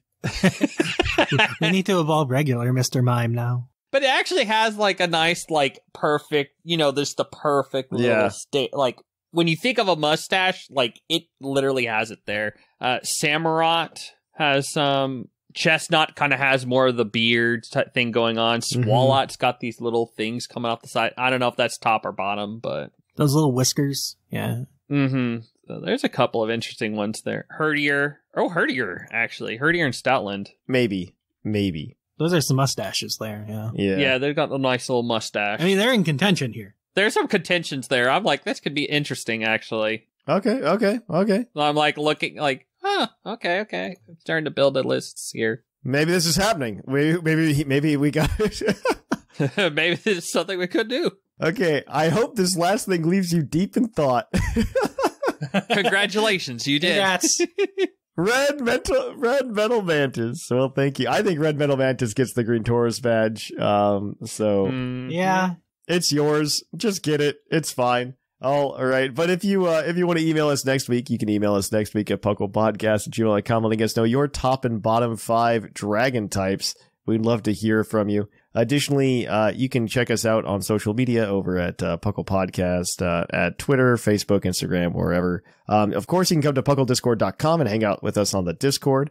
You can come to our streams at twitch.tv/thepucklepodcast. I'm going to be back this week. Sorry, I traveled and I got very tired. And so I did not do one this week, but we are going to be back next week. And once we do that, after we do another stream or two, I think I want to try to do a Pokemon Violet egg lock. Ooh, that'll be fun. I do. So get thinking, like, what do you want to give me? I would love to, I just want to get a pile of eggs and just hatch those boys up. And then of course we can go ahead and we can, if Yeah, you could also check out YouTube at youtube.com/puclpodcast. And everything else, if you want to help support the show, one, you can go to trollandtoad.com, where Paldean Fates, you can buy some sealed product from them over there using code puclpod5 at checkout. Additionally, you can go ahead and support us over at Patreon at patreon.com/puclpodcast. At the $20 tier, you do get the new merch we've got, the t-shirt this time. If you join anytime between now and March, and you subscribe to that tier for 3 months. Finally, if you, also you get the shows and all that other good stuff. So, that is it for me. So I guess here in the Lavender Town Radio Tower, I have been Trainer Thatch. I've been R Sigma. And I'm Sharkfinnigan. And here in the Lavender Town Radio Tower again, like I just said, it's closing time.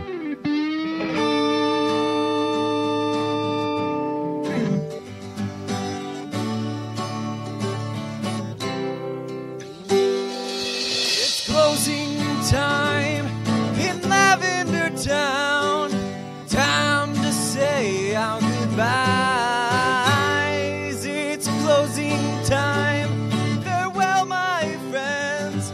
I'll catch you on the flip side.